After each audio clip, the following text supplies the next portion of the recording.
I am so grateful that you are here experiencing what I think is going to be a really empowering conversation today for anybody who has dealt with addiction, who is dealing with addiction, has a loved one that either has been addicted or is dealing with addiction. And we're also going to talk about how all of that has is related to spirituality and the great awakening that we're in the middle of. So I am super excited to invite you to meet a friend of mine who is a relatively new friend because we were just introduced recently because we have similar stories. And when Sherryl Lin and I connected and we started talking, I knew I needed to get to know her better because we have very, very similar perspectives about addiction, about spirituality, about awakening. And it's one of those conversations that I feel that if you give it a chance, you're going to get some really incredible nuggets from this. So please join me in welcoming Sherryl Lin. I am so excited that you are here with me live and in person. Me too. We just met, and yet I feel like I've known you for a long time. I know, I feel the same way, and I am super, super excited. So we had a few technical difficulties, so I am getting ready to share this um, on some pages because it is, there we go, it's live. I'm going to go ahead and post it somewhere else. We'll leave it, no, we'll leave it alone because I am just passionate about people understanding that we are in the middle of a great awakening and everything that happens to us impacts our journey, impacts our where we are on this path of awakening. And you are one of the very few people that I mean, I'm talking, when I say few, unless I can count them in one hand, of people who understand that addiction has more to do with spirituality than somebody having a problem, somebody not being able to get over their issues or whatever it might be. It is something that the world truly cannot fully understand. And I wanted to have you come and join me so that we can really expand this conversation and make it more acceptable that there are people like you and I that perceive this very differently because it is, to me, addiction is a powerful, powerful path towards awakening. So let me just start with you, where I start with everybody to kind of put us all on the same page. When did you personally begin to realize that there was more to life than what you had been taught was reality? Well, I think I came in with that knowing, like many of us. It got beaten down out of me when I always like this example. When I was about 4 or 5 years old, we would drive by this house every day, and I would tell my mom this story about how I used to live there and the lady who used to take care of me when my mom wasn't there and what my room looked like. And she would just kind of roll her eyes energetically and say, "Oh, you have such an active imagination." And it was things like that, having that judgment of an active imagination. After a while, I thought, "Oh, I guess it's not good to have these thoughts," and I stopped really trusting myself and believing myself. Mm. So it was from a pretty early age that I have that memory. But then I think as I got older, it seemed like I was always on a spiritual quest from the time I was 12, 13. And I used to imagine what it would be like not to be in my body anymore, and what that would be. And then I would freak myself out and say, no, no, no, I don't want to leave my body right now. So yeah, it's been a long journey. So yeah, and I cannot say that I have had those experiences as a child, but I did come in with a real keen sense of what I'm going to call a bullshit meter. I could spot somebody being two-faced. I could spot lies. I could really sense when somebody had double standards. I just from a very young age had that sensation, and it began to happen in church. I grew up Catholic. I grew up in the Dominican Republic, and I grew up Catholic. And what the church taught, but what the church people did was totally different. And I was like, that doesn't make sense. What an adult would say, do as I say, not as I do, that didn't make sense. To me, the double standards did not make sense. So as a child, I was very inquisitive. Well, why did you say this and do that? So I was calling adults into basically, I was calling them out, and they didn't really like that too much. I'll bet. However, because I had such a really clear sense of what seemed like right and wrong. Now I don't see it as right and wrong. Now I see it as high frequency, low frequency. So it's very different. But then I judged it right and wrong. That really served me well because I had a really strong sense of integrity. And I really wanted to honor my word. So what happened for me is when my mind got filled with what reality was like, just go out there and work really hard, accumulate a whole bunch of debt, have a corporate job, make a lot of money, and raise a family, and then one day you can retire and be happy. When I was doing all of those things and nothing was really making me happier, every time I chased and achieved something, it seemed like there was something else to go after. I began to go, this doesn't make sense. Something is off here. So I began to apply those patterns into my own life, especially when my mom passed away. And then I had this horrendous fear of death. And when that fear of death kicked in, I was like, this doesn't make sense. So that part of me that was used to unraveling things began to go down a major rabbit hole. And that's when I entered the rabbit hole of hell and heaven and what was taught to us about what happens after this lifetime. I began to realize that there is no after this lifetime in terms of who we are, what we are.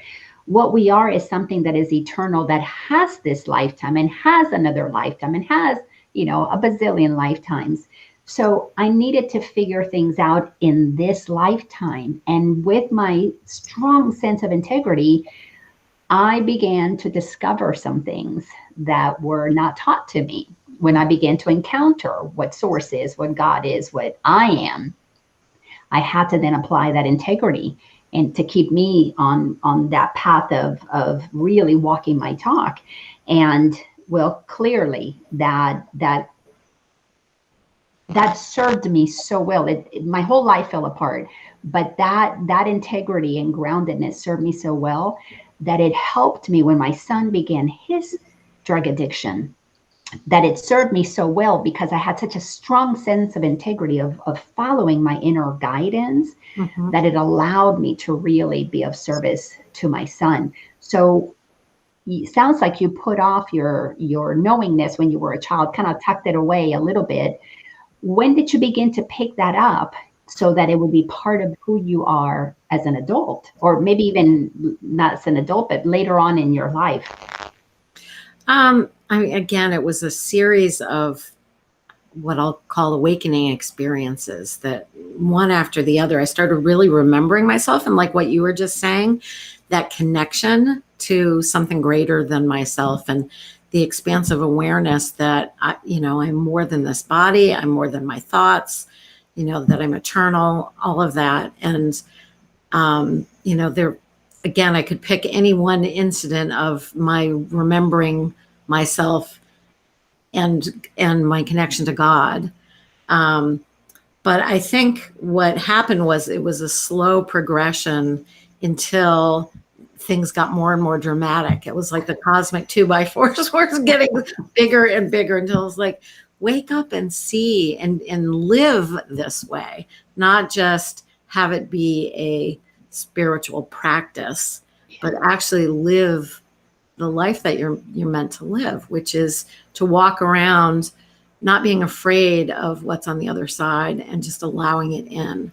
So for me, I think, my big awakening was, there's probably many people that are listening now that can relate to this, where you keep reading different books and going to different classes and listening to different spiritual teachers, right?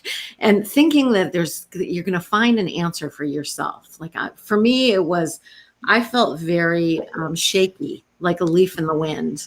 Like, oh, that looks good. Oh, maybe that's what I believe. Oh, maybe this is what I believe. Even though I had that core essence, with society telling us, that we're supposed to be a certain way, look a certain way, act a certain way. It was very confusing. I didn't get this human thing. And when I really had a dark night of the soul, I had again given my power away to a teacher who, there's many wonderful things about her, but I went to her to find myself and find that core in myself. And what ended up happening is my ego got totally broken down until I felt like I was a shell of my former, well, so instead of self, I'll say a shell of my former personality, everything, and identity. And it was in leaving, her sphere, that I finally had to face myself and was like, well, who am I if I'm not a this or a that? Yeah. And that was my big wake up call. It took me about a year to kind of like really find myself again. And I vowed I would never give my power away to another teacher or a book or an ideology again. And I haven't. That was quite a while ago.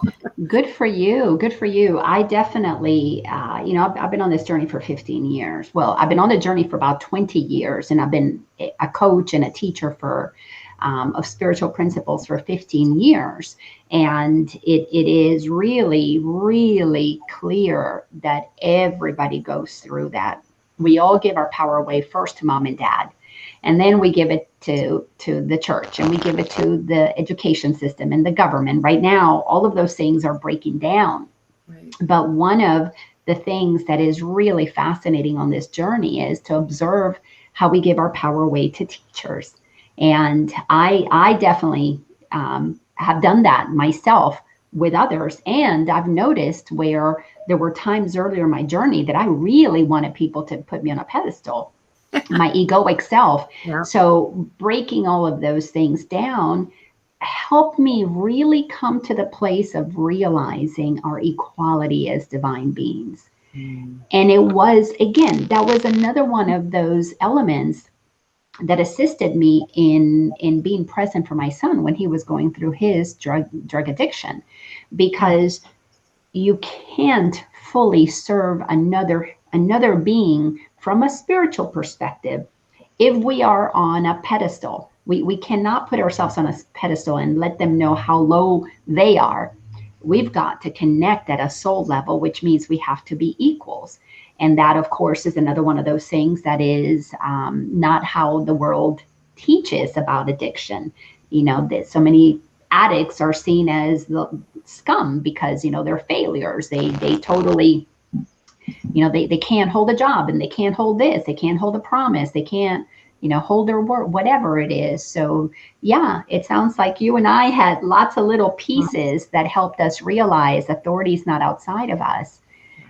So how did you take that and apply some of the things that you were discovering in your life, all these different awakenings?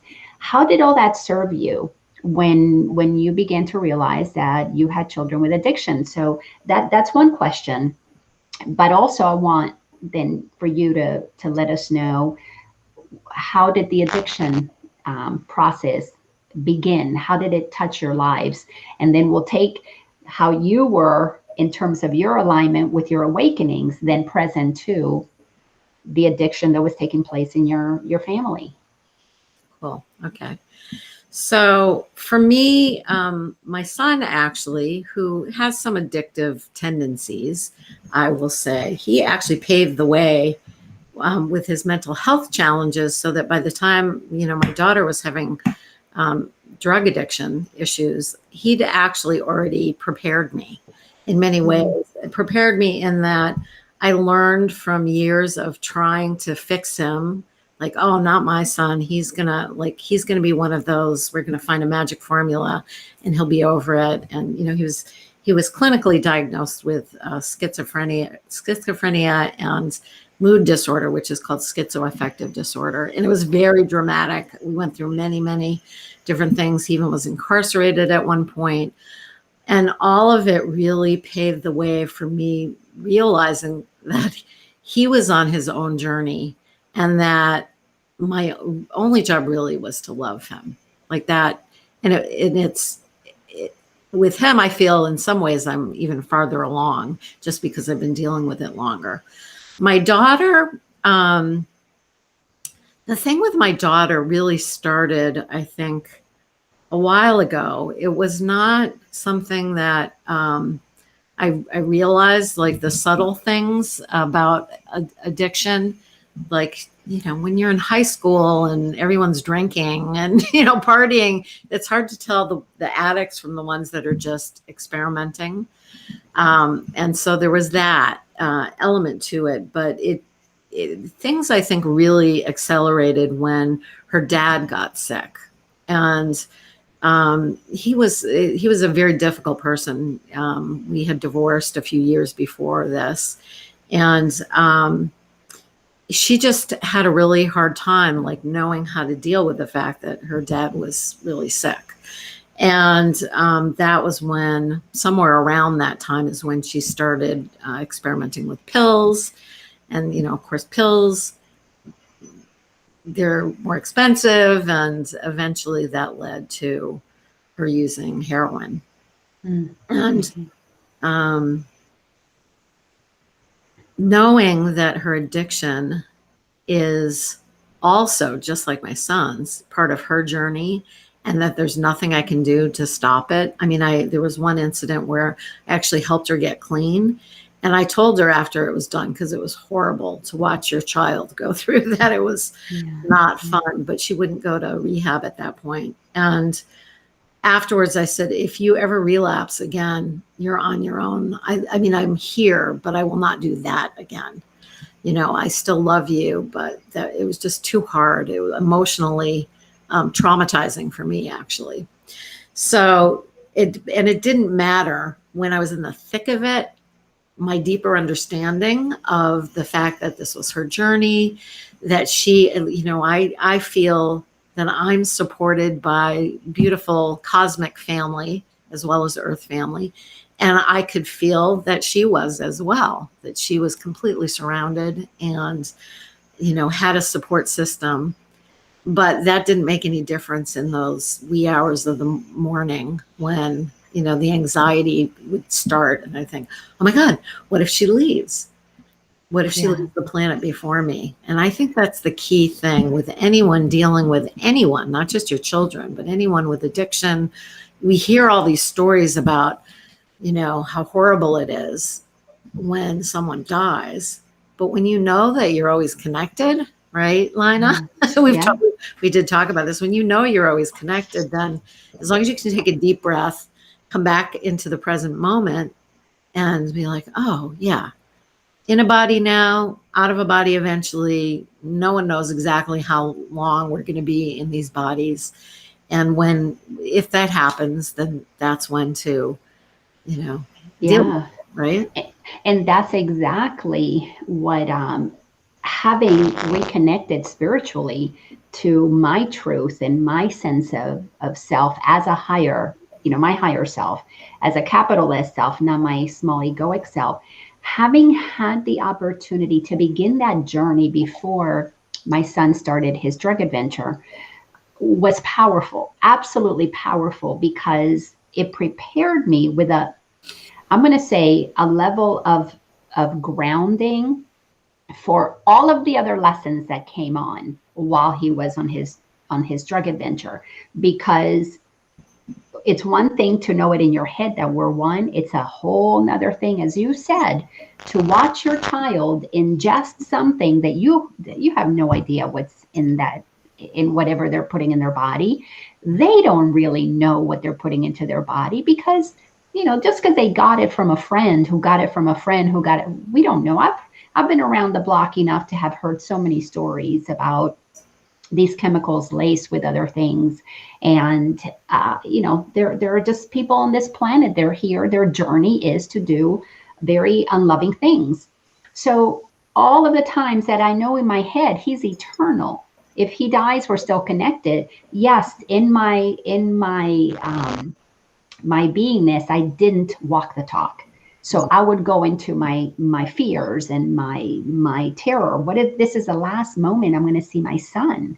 And it was absolutely part of my continuing to deepen my faith in my truth, to walk my talk even more, was when I had to face those moments. So absolutely. Mm-hmm. Tell me more about your actual experience with your children in terms of what were some of the spiritual lessons that you were able to glean for yourself. We'll talk about the kids in a minute, but talk about your lessons, because if parents don't get that our children's addictions are as much a gift to us Mm. as they really truly are, we will resist getting our lessons. We will resist learning how we are impacted by this. It's not just them. And so many parents think, well, this is my child's thing. I'm not an addict. I don't have any problems. But we're all mirrors for each other. Yes. We're all mirrors for each other. So the lessons are big and deep if we allow ourselves to receive them. So share some of yours, please. I think the biggest thing I realized, Lina, is that how much of a control freak I am. Yeah. It was hard to admit, but I realized so many things that I did were just trying to fix my kids and get them to like go into this narrow idea of what would be comfortable for me, so that, I could go back to living my life the way, I wanted to and not have to deal with their issues. And, I laugh now. But it really was, I think, and still is sometimes, I get so tempted to say something that would direct my children to behave a certain way. Right. And I just, okay, go back and remember the connection. I talked to my daughter, or I didn't talk to her. I was texting with her before our conversation today. And I asked her, I've asked her these questions before. She and I actually, when she was clean for a couple of years, actually started a project that we were going to do together about really understanding addiction from an addict's point of view. And I just asked her, what is one thing from an addict's point of view, because she's actively using right now. What would you say? And she reminded me of this wonderful video. I don't know if you've ever seen it. It's a TED Talk by Johann Hari. And it's called Everything You Think About Addiction Is Wrong. I had to write down the title. And the main thing that I got from watching that, and it's like I understood that spiritually just from being with her, was don't alienate the addict. Be with them. I remember when I was at some sort of a conference, and I was sitting next to this Native American gentleman, and it was when my son, he'd been recently diagnosed with schizoaffective disorder, and I asked him, if he were in your tribe, how would you treat him? And he said he would be with us. In other words, we don't separate someone because they're different or they have something that, we don't like. We keep them with us. There's certain things that, if he wasn't behaving properly, someone would go sit with him. Properly meaning, he was making other people's lives difficult, right? So, and I always had that sense that this is such I feel that addiction is such a lonely place to be. We have so much, especially in our Western culture, we have so many opportunities to do things and be with people and do it, but a lot of it doesn't connect us deeply with each other. And very surfacey. There's this feeling in the world of being alone. And I think that I know for me, food has always been my drug of choice. And in the times when, I just eat unconsciously and it's always this feeling of disconnection, and in the video, he talks about that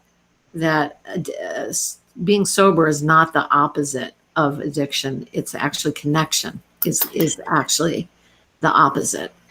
Oh my goodness. So I agree with you in terms of, because I had the same experience when my son was going through his addiction. Control was one of the characteristics that I was realizing were so prevalent in my life, because I wanted to control my children's life so that I could have a semblance of having become who I thought I was supposed to be, have the things that I thought I was supposed to have, so that I could show how great I had done my life. And that included being a good mom, having done parenting right, which meant my children needed to be perfect to fit into that image. And if they didn't fit into that image, then absolutely I had to go into fix it mode, control mode. Now that's how I lived most of my life. And when I began my spiritual journey, Spencer was, I think he was maybe 6 years old. So he already, by the time he started doing drugs at 14, he already had mom for quite a while, operating for about, might have been, yeah, about 8 years or so. So I guess he might have, I can't remember, he might have been maybe 8. Already he knew that I was beginning to change and shift and become somebody who treated others with more reverence as equals. And when he started doing his drug adventure, and we call it that because it was quite the adventure. I mean, it was a knuckle, white knuckle gripping adventure. And I saw myself so many times wanting to make him stop what he was doing so that I could be okay, and realizing, oh my God, that's not loving. That's not loving. Because most of the time it meant isolating him. Well, you're not going to go out with your friends. You're not going to go to that party. You're not going to go do this. You're not going to go do that. The very places where he found connection. Because as you said, and I totally agree, I haven't seen that video, and I'm going to look at it. But there's an internal isolation from our own selves that happens. And we're disconnected from the truth of who we are. And drugs make us forget that disconnection. They alter us. So drugs, as you were saying, food, my drug of choice was shopping. Every time I shopped and I bought something new and I felt, put on this new outfit and somebody said, oh, you look great. It was like, my hit. Oh, now, I'm somebody, I'm good, I'm loved, I'm wanted. So that isolation was something that, when the traditional way of dealing with addiction was presented to me, send them away, I just didn't want to do that. I didn't want to disconnect him from the family. But at the same time, his father, whom we were divorced, wanted him to go get fixed. Go, let's send you out there somewhere, get fixed. And I didn't say no to that. And Spencer was sent off, for a week at a time and eventually for a month. And I remember how when he came out of that, it had its benefits. But when he came out of that, I had to apologize that he was basically sent off. We didn't want him around. I did not argue with his dad. That was important to his dad. And I wanted to support that. But that sense of connection is so important. So say more about you understanding that need for connection, you understanding that you were controlling, and how in your own spiritual journey, maybe let me ask you this. What the heck does that mean to you, being on a spiritual journey? Because we throw that around, but right. Let's break it down. I mean, everyone's experience is different. I honestly feel very blessed that I have had these experiences, and even in my work, that I have certain intuitive abilities that have allowed me to connect to my kid's higher self very easily, or fairly easily. When I get my ego out of the way, then I can connect. And, even with some of my clients where they're having a hard time letting go of trying to control their kids, like, well, what really is happening? And the first time this happened with my kids, in a big way was when my son, he'd already had the psychotic break, and he was really, he was manic, and he was running around, and we were trying to actually get someone, the police, anyone, to intervene because we couldn't find him. He was running around Phoenix, and I was worried about him. I was so worried about him, and that he was going to hurt himself, or something bad was going to happen to him. And when I tuned into him, to his higher self, he was not suffering with mental illness at all. He was having a blast. He was running around. He said, I love trying to, run away from the cops and push everyone's buttons. And he said, it's a blast. You should try it. That's what he communicated to me. And so it's funny with him, especially, people be like, oh, I'm so sorry. When they would hear that I have a son with mental illness, or a daughter that's a heroin addict, they're like, oh, and I would say, oh no, you have no idea. He's one of the happiest people I know. And that was even then, when he was totally off his rocker, right? And now he's fairly stable at this point, and enjoying his life for the most part. And even with my daughter, even though her decisions kind of make me go like this, there's part of me, because and I think this is a part of it, don't you think, Laina, that we can't imagine ourselves doing whatever it is, right? And so we think that's all we have to go on. We're not in their bodies. We're not living their lives. And so we don't really understand what it is that they're dealing with. And the decisions they're making make total sense to them at the time. I know with my daughter, there have been times where, I think, you're such a strong, amazing young woman. Why drugs? There's so many other things that you could do to cope with the pain of life. But the reality is, I actually dated someone a while ago, and he was a drug counselor and had a group that he would lead for teenagers and young adults. And he said, he used to shock them, because they'd come in thinking, that he was going to say drugs are bad. You shouldn't do drugs, because that's what they'd been told. Right. And he would say, so what do you think I'm going to tell you about drugs? No, drugs are bad. And he said, no, drugs are awesome. And they, of course, were startled. And he said, because they do exactly what we want it to do, right? Yeah. That it makes us numb. It makes us feel better. We forget all our troubles. It's great. And it ruins your life eventually, in most cases. If you keep on that path, it's not gonna give you that fulfillment that you're looking for. So, yeah. Well, and that is a perfect thing to share, because what this spiritual journey for me is all about is connecting completely by removing the obstacles, the mental obstacles, the beliefs, the thoughts, the ideas of who I'm supposed to be, what reality is supposed to be, from the part of me, that soul, spirit, God essence, whatever you want to call it, higher self, infinite self, or it doesn't matter what we call it, that part of us that is eternal. The essence of that is what, growing up Catholic, again, I'll go back to the teachings of Jesus. When he said, I and the Father are one, he was stating that God source that you think is out there is in here. Mm. There is a creative power within. Mm-hmm. So to me, this spiritual journey is about coming in to align with that. That's why I call this Align with Laina, is I love to bring examples of people who have aligned with that inner voice and are connected with that. I'm a student and a teacher of the Course in Miracles, and that's when it became super clear to me, which actually I used the Course in Miracles when I was working with Spencer as he was moving through his understanding of what was happening to him. But the Course in Miracles simplifies things. We have two voices. We have the voice of the ego, which is all the external information we have picked up, all learned, and the voice of God, the voice of our soul, which is all internal. It's I'm here to deliver a gift to the world, which is my creativity, my joy, my love, my light, my fun. Mm-hmm.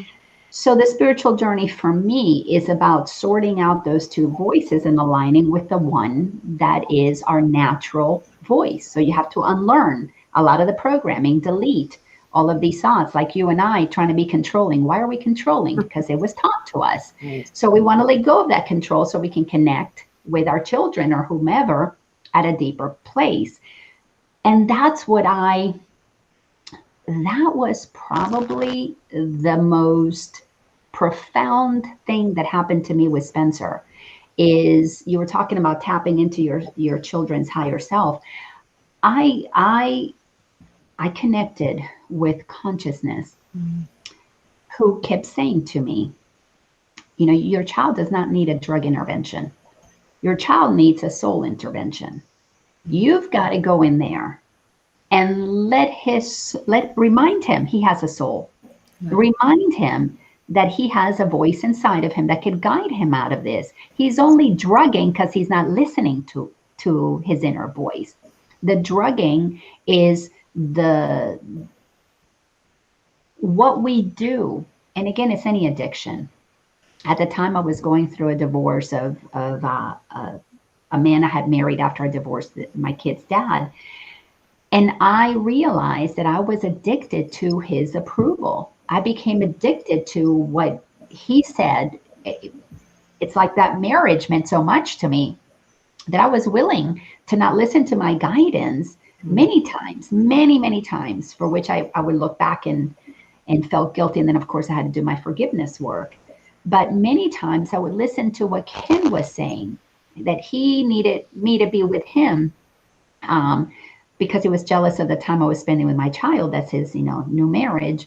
Mm-hmm. Instead of listening to my inner guidance, it said, no, be with your child, which, as you said, needed the connection, needed to feel in that moment mom's hug while he's coming down from a high, or while he's scared because he was dealing drugs. And there were times that he was scared that he didn't have the product, or something happened, something could go wrong. There were many times that he needed to be with me, but my fear, my addiction to the approval from the husband was what were beautiful, powerful lessons for how quickly I didn't stay aligned with my higher self. Mm-hmm. So amazing lessons. What were some of the other lessons that you gleaned from this journey with your kids? One of the things that I've realized is that, it's really helped me to define my purpose for being here. Why did I come and decide to be human in this crazy time on the planet? And as you were talking, I was thinking about the choice to use drugs or any other addictive substances. The younger people, especially, that are on the planet right now, are highly sensitive. Most of them are so sensitive. My daughter, when it comes to my intuitive abilities, I work as a medical intuitive, and I see stuff far outweigh mine. And I didn't realize this. She never told me. When she was 8 years old, she apparently started having these experiences where she was like traveling outside of her body. And she didn't tell me until she was in her early 20s. And I was like, why didn't you, of all the moms, like I would have been totally cool with it. She said, I know, but if I had said it out loud to someone, it would have made it more real. And I just was trying to be normal. I was just, and I would say maybe normal isn't even the right word, because she was always a rebel, but just grounded, I think, is more like she wanted to stay in her body. She wanted to stay grounded and not be traveling all over the place. And one of the cool things that happened, so this is the positive side of the drug addiction, is during periods where she was clean, those abilities came roaring back. And she was amazing. Like some of the things that she experienced and that she would share with others. And she's one of those people that you can go to and she'll get an intuitive hit, and she's always spot on. And I think in some ways, I think that perhaps it does still scare her. And there's so many sensitive souls on the planet that have these whether you see them as psychic abilities or just good intuition, it doesn't really matter.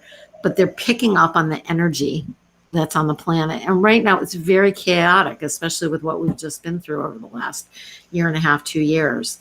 And so if you have someone that's that sensitive, they need a space. They need understanding. They need compassion. And, I love something a friend of mine, my friend Jennifer Huff says, which is, she said, it's not so much that we need to change them, it's that we need to change the world around them. Mm-hmm. Absolutely. It's the world, the chaos in the world that is causing them not to want to be here and be fully present, right? Yeah, which is a really interesting thing because the more I understand the mind of God, and it just keeps opening up, and so much, it's so vast and so beautiful and so amazing, so full of infinite possibilities, that once I understood what was going on, all of us are divine souls who choose to have a human experience. But when we enter the planet, we enter into lower densities. We enter into a planet that's conditioned by past information, and wants to pull these new young beings that come in from the light, pull them into the darkness, pull them into the old ways, which is to me what's dark. It's an old way. Pull them into a drawer somewhere, and you or more appropriately a box. You come down from your infiniteness, and we're going to put you into a box. And these children, I would say in the last couple of generations, have come in to push against that box. And for them to push against that box to let us know this makes no sense, because when you're closer to source, you know so much more. That's why you come in with a bullshit meter, which is what I experienced. And I wasn't tapping into the other realms. I was just here very clear about what was okay for me and what wasn't. Yeah. And these children, when we're trying to shove them into a box, we are literally sending them into a mental prison. And the emotions that are raging inside of them, pushing against going to a school that's boring, pushing against having to wake up at a time that's not natural for their bodies, or sit for hours on end doing something that they know is redundant, because their mind already knows. A real simple example, my son, and oh my gosh, he was showing me who he was in first grade. The teacher, I was a room mom for the teacher. So I was there all the time. And halfway through the school year, she said, Laina, not even halfway through, this was actually about a month or two into the school year. She said, I got to talk to you. There's something with Spencer. This is really interesting. She pulls an exam or a test that the kids had done. Simple things. 1 + 1, 2 + 2, very simple things. And she says, I know Spencer knows this, but he handed me the test, and it was like 10 problems, but they were pretty much the same thing a couple of times. And anyways, it was repetitive. She pulled the test and she says, I asked Spencer, why didn't he do the work when I know he knows it? And he looked at me, and in his Spencer little, 1-year-old talk, the teacher's name was Mrs. Beaver. She says, Mrs. Beaver, I didn't fill them out because I know you already know I know it. And he was so serious. Like, why would I keep writing out what you already know I know? It's a waste of my time. I'd rather go play. So these children come in knowing really more than we do. They're tapped into infinity, and we take that and take that beautiful imagination and chisel the brilliance off and shove it into a box. And of course, when they're in a box and they're isolated and they're uncomfortable and they can't activate their creativity because they've been taught that they can't make any money doing the thing that they want to do, or that they have to go to college and they have to do really well and study and blah, blah, blah. If they don't fit into what society has decided is their path, then of course they want to do drugs. that pain of disconnection from their inner truth and pretending to be what everybody else needs them to be so that mom and dad can be okay. What what a burden to carry. Yeah. It's like crazy that that's what we're doing. But fortunately, those children are not going to stop pushing against the box because now the parents are listening. They're listening. And I know so many, I just became a grandmother weeks ago for Congratulations. the first time. Thank you, for the first time. And Spencer helped me find my purpose, which was to help people understand that addiction is a call for love, not punishment. Mhm. And my grandson, Ryder, now I am like on a mission to make sure that the messages that I learned from Spencer get out there, because it is absolutely not okay for us to be so ignorant to the amazing brilliance that these children have. We need to change our mind and get off of our pedestal thinking we know everything. Get off of this controlling, personalities that we have acquired with shows like Father Knows Best, Mother Knows Best. No, we don't. We don't know better. Yeah. We don't know better. So that's been a beautiful part of my journey, is coming to that place, like you said, of finding my purpose as well. Mhm. Yeah. That's Determined mamas. awesome. Yeah. So you're writing a book. You're writing a book. I'm writing a book. I'm almost finished with the first one, which is just a compilation of my blog posts. But the second book really, and I've started it. And the first part is really going to be interviewing parents and asking what has been the hardest thing for you, and what not to. I think one of the issues is right now that there are so many places you can go to complain or share, the horror stories. I mean, and that is necessary when you're in the thick of it. It made me feel so much better to hear other people's stories. But then what? And that's what this book is going to address. Then what? Like how can I personally, if it's just about my relationship, with my children, or it could be another loved one, it could be a parent or a cousin, or it doesn't matter, someone that you care about that is having an addiction issue. Like, what in that relationship can I do to come from love, as you say, to make sure that they feel loved and not alone, but also to understand that this is not it's really not my business what they're going to do, because it's their life, not mine. And I have to trust that God is watching over them just like God is watching over me. So that's part of it. But then in the bigger picture, what can we do as a society to shift and change the way that we look at addiction and what's going on that is the true root cause of it. And I think that for me, it's really when we understand the spiritual nature of it all, that what if this was when I was younger and someone told me this, I was like, I don't know if I can buy that. What if before we'll go with my daughter, before my daughter incarnated, she said, I'm going to struggle with drug addiction this lifetime because I really, really want to learn what it feels like to be disconnected from source and from my true self. And then so that I can really have that experience and maybe teach other people about it. And what if it, and that by trying to force them into speeding through that journey, we're actually interfering with their life path, right? Radical thought for a lot of people, but Oh, I 100% agree with you.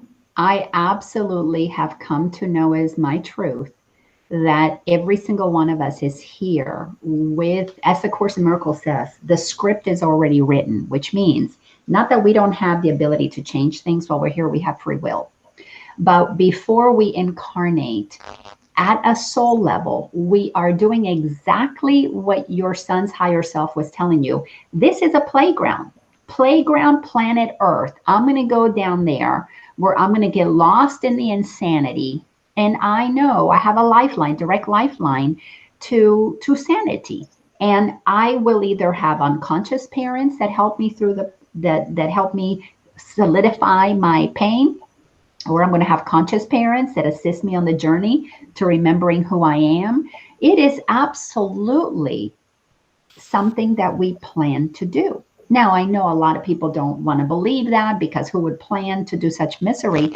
But if you're an eternal soul, that's it, it's an experience no different than an actor who takes on the role of being, an addict. We have seen lots of beautiful, amazing actors and actresses play the role of an addict, do an amazing job on screen, suffer tremendously. We cry with them, we feel their pain, but in real life, they never did a single hit of any single drug. They probably don't even drink. So how can that be? How can you play that role of pain and suffering and still be an actor who has never touched, whatever it is that you're pretending to be using on screen? Well, it's the same thing. Our soul is an infinite actor. That's what it is. It's we don't confuse the actor with the role and, oh, that's who they are. Unless, of course, you're Susan Lucci and then you play the role that she played for 40, 50 years. But we really, we have to remember the truth of who we are. And how do we address this? It has to be very comprehensive. For me, it has to start with the child when they're born. We've got to get parents to understand who they are, understand spirituality, not religion, and not even New Age spirituality, because I have seen where that becomes a trap as well. I got trapped in a New Age spirituality box for a while. But the spirituality that you are spirit and you are something grander and greater.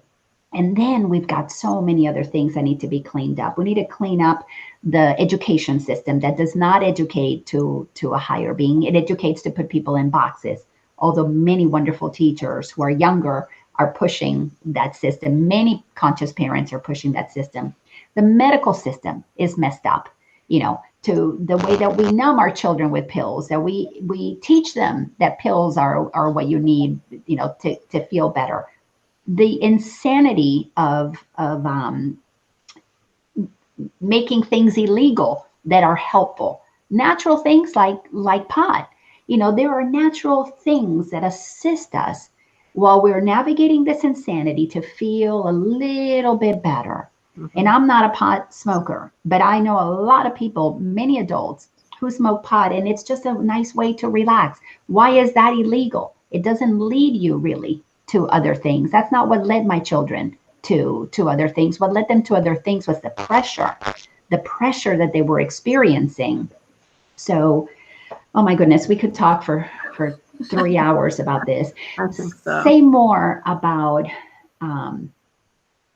what your children have said is most helpful to them that you have done.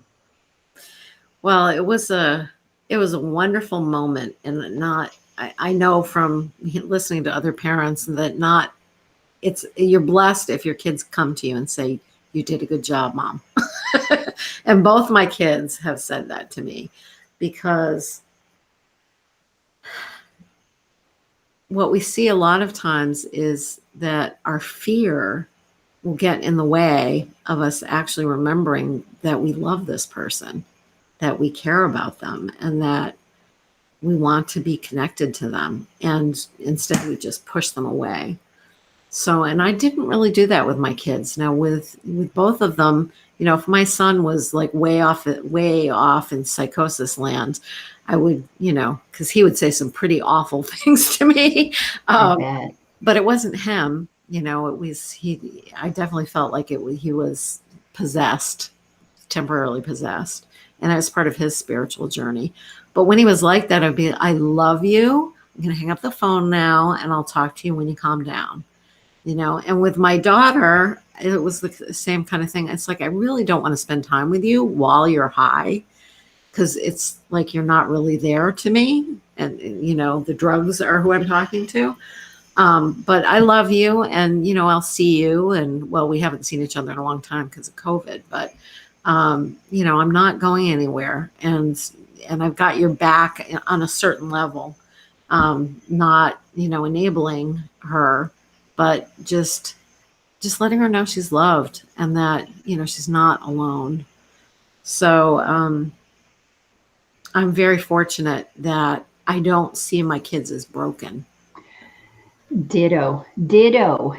That was what you just shared. Again, so many things that we have in common is, if you ask my son, what was the thing that he hated that I did most, is I would say to him, you're creating your own reality. This is happening because you're choosing it. And he would say, Mom, I didn't choose to do this. Who put that drug in your mouth? Who shot that thing up into you? Who did this, that, or the other? Mom, I'm under a lot of pressure. I'm under a lot of things. But ultimately, who's choosing to do this?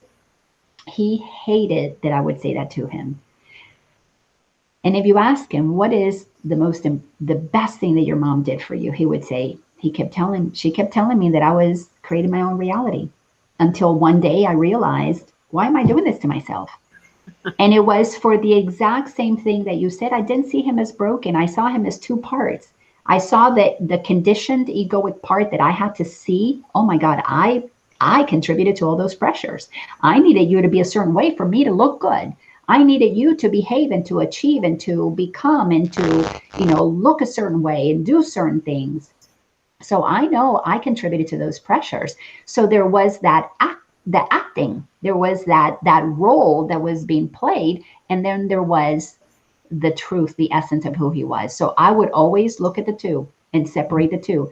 Like you, many times I would say, you know what, that's your addict personality. I have no patience for that one. So go up to your room until you can calm down, you can shift, you can change, and let your soul come out and talk to me. Tell me, what is it that you really want from your heart? Don't come tell me what you don't like, and I'm tired of that. What do you really want deep down inside? Get in touch with that voice that can speak for what you really desire. And as you said, it was always a connection. He wanted peace. He wanted to do what made him happy. Yeah. That was it. I think it might be a slightly different in that both my kids, my son's psychotic break, he was 19, and my daughter's drug addiction was when she was in her 20s, although she might have begun just a little before that, but when she got out of control. And so they were already adults living out in the world. And so that was an interesting thing because they weren't under my roof. My son was for a brief period. He lived with his stepdad and his sister and I. But that feeling of, I feel like if it had happened when they were younger, it would have been, for me, harder to not try and control, because legally you can. You can do all sorts of things. It doesn't mean you're going to be successful, but legally you can, right? So when they're older, I mean, I really had to let go because I literally didn't have any control over either of them. Yeah. So, and we don't, no matter what age they are. Oh my goodness, Sherryl Lin, what a beautiful conversation to have with another mom, another teacher of spiritual principles, a healer, someone who is out there assisting people in reconnecting with the essence of who we are, aligning with who we are. So I want to ask you one final question. How do you align with Source so that you can maintain your strength and your clarity in the midst of not only with your children having their own journeys, they're playing their own roles, but also with so many clients that you are here to assist? How do you stay aligned? It really, well, one thing, when I was 13, my dad it was the best thing he ever did. Just after my parents got divorced, he took my brother and I to the Transcendental Meditation Center in Hartford, Connecticut, and we learned how to do TM as a little family. And I've had a meditation practice for most of that time since then, in the 70s. I took a little break for a while, but meditation has helped me tremendously. And then, and it really is, I think, expanded that meditative state. When I can come back to my center in whatever way that takes. There are times where was so distraught and having nightmares about my daughter dying, but in the nightmare I couldn't get, to that core. I would just go outside and lay on the ground and just let the earth hold me, or go for a walk. Anything that would just get me back to the present moment really is that's really the only way. Like, I believe that is the thing that will connect you and remind you of the truth of who you are and who your kids or your other loved ones are. That, well, if I have that connection and if I'm not this body and the thoughts I think, then neither are they. So all of their actions really, like you said, they're just really good, having a really good time acting out this role, right? Or they're miserable acting out the role, because that's true sometimes too. Yeah, that's absolutely beautiful. I had an encounter with the divine, and when I was in that state of total, complete connection, where I had let go of my thoughts and I was receiving what I was told was that everything, all life is a stage. And what I was told is not only were each and every one of us going to receive an Oscar, but the moon got an Oscar, the seas got an Oscar, the mountains would get an Oscar, the flowers, the bees, the bears, everything gets an Oscar.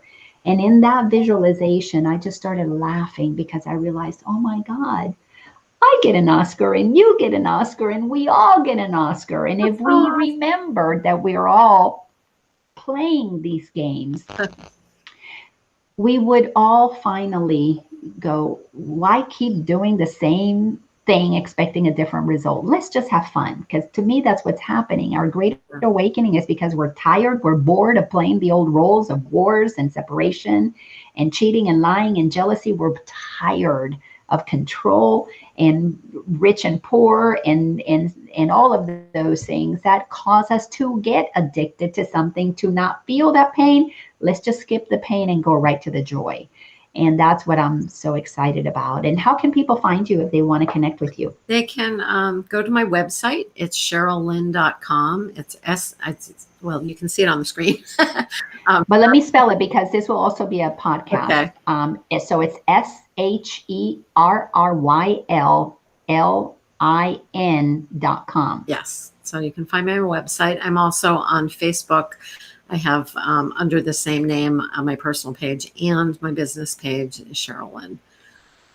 Wonderful. Well, it's been a pleasure having you here, sharing your wisdom. Can't wait for your book to come out. We'll have to get together and have that experience of our books coming out, so that we can assist others. Absolutely. Find another way. Thank you for inviting me on your podcast. This has been wonderful. Thank you, sister. Love you bunches. And if you enjoyed this conversation, please share this with others.